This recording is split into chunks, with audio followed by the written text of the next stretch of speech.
you got fouled, I think it made you pretty good. I think Right at that stretch where you scored 10 straight, it kind of sparked it. Oh yeah, well, I mean, for me, I was just getting downhill, given what the defense gives me. But also, I mean, I think we started the game kind of trying to feed our big men a lot, and that allows us to open the floor.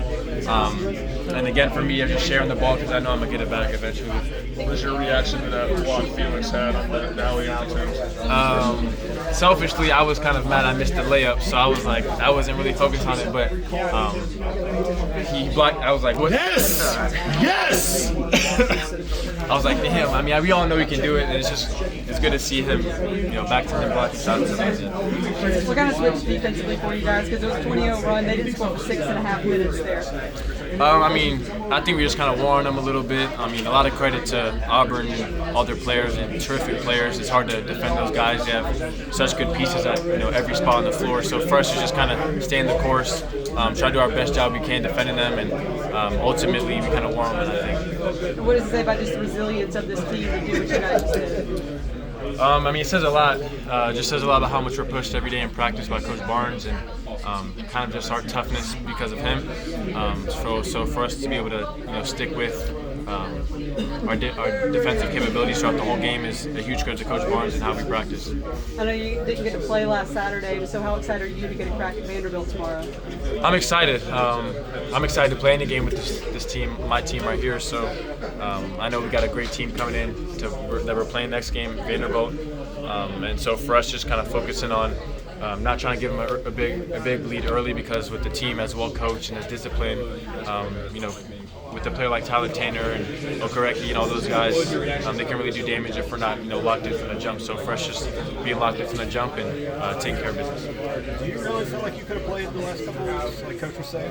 I think I could. I mean, it probably would have been selfish of me. I probably wouldn't have been, be able to move 100%. And I know I didn't make it easy on our athletic trainer. I really wanted to play, but I'm grateful that they were the voice of reason for me and sat me out, because something bad could have happened if I played. But just me being a competitor, I really wanted to play and be out there, especially on senior night with my guys. Since you did wait, do you feel pretty close to 100% now for the postseason? Yeah, for sure. And I know I'm gonna keep working with our athletic trainer and everybody to keep getting me better and better. So I feel great, and it's a big credit to those guys. I know when you come to Tennessee, you want to play this time of year.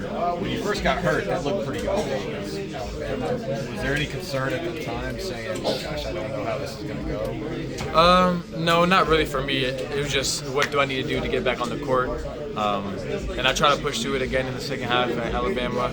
Just didn't feel like I could do it for my team. I think I was going to be a liability if I was out there. So for me, it was just, how can I get better as quick as I can for this team? And again, a huge credit to those guys, our athletic trainer, and all the doctors that helped me. Coach said that you told him it's like any other ankle sprain I've had before. So you've dealt with this sort of thing before? Yeah, I have. I mean, this one, I've never really had a high ankle sprain. So this one's kind of lingering a lot longer than the other ones were.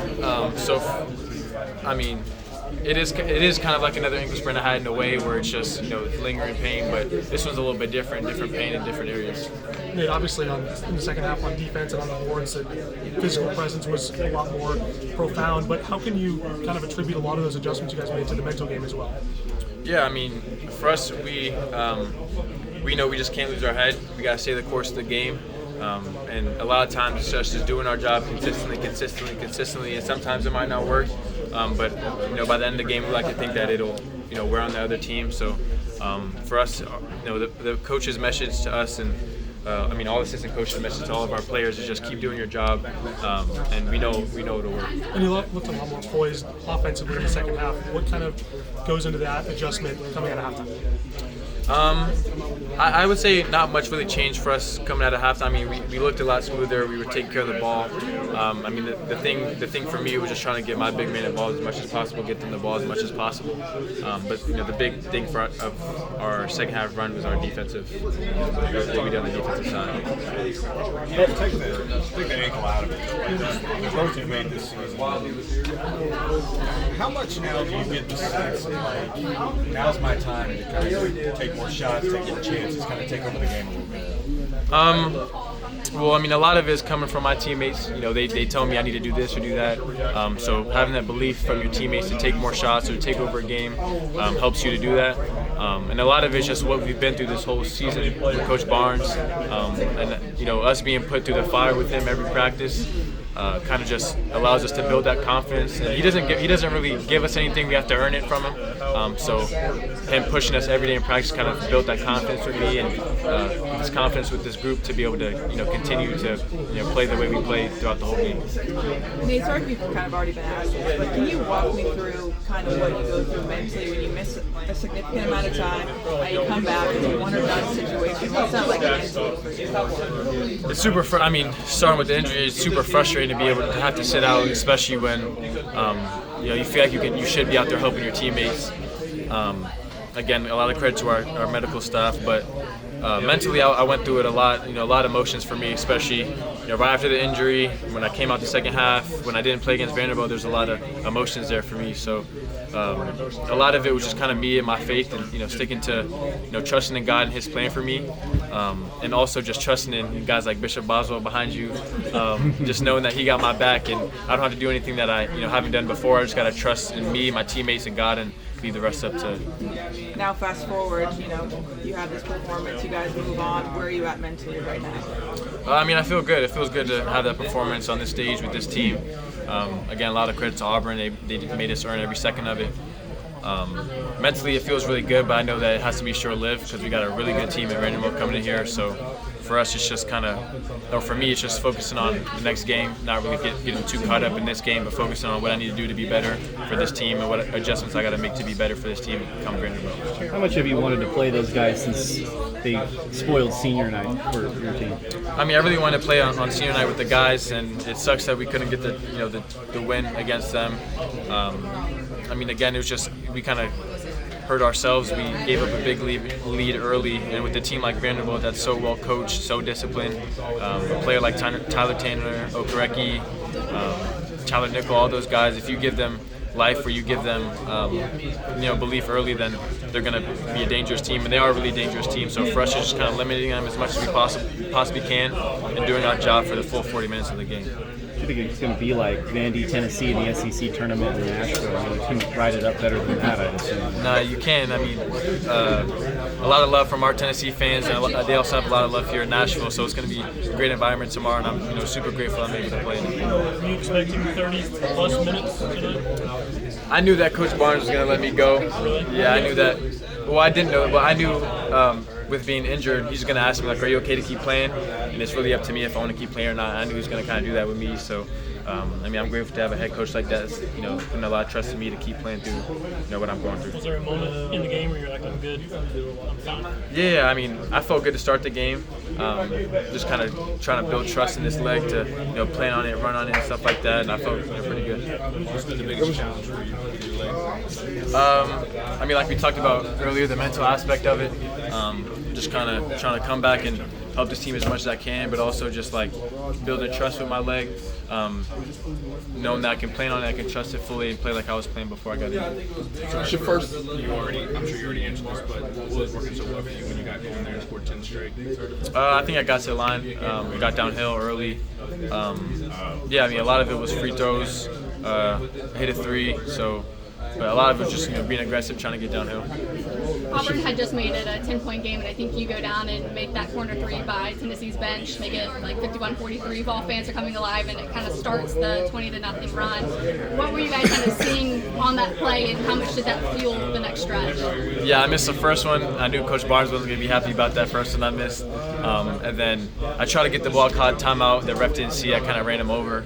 So I threw it back in bounds. I saw we got it, and then I ran back in. I saw me and Bishop made eye contact. He threw it to me, and I had to shoot. I was just so wide open, so I shot and made it. The fans, did the rest. It's your first SEC tournament, but you went out and played like a vet. What can you say about coming back with a strong game like that? Just stay the course. Trust. For me, it was just trusting in God's plan for me, trusting in coaches playing for this team, and believing in it, and trying to execute it every second on that floor. And for me, it was just knowing that I don't have to come back and do too much, because if I share the ball, give the ball to my teammates and stuff like that, I'm gonna get it right back. And so my energy was kind of focused on getting our big men in the game early. Can you talk about the intensity of the SEC as opposed to the regular season? It's intense. I mean, Auburn, super great team. It's going to be really physical with them. It was really physical with them, and then from here on out.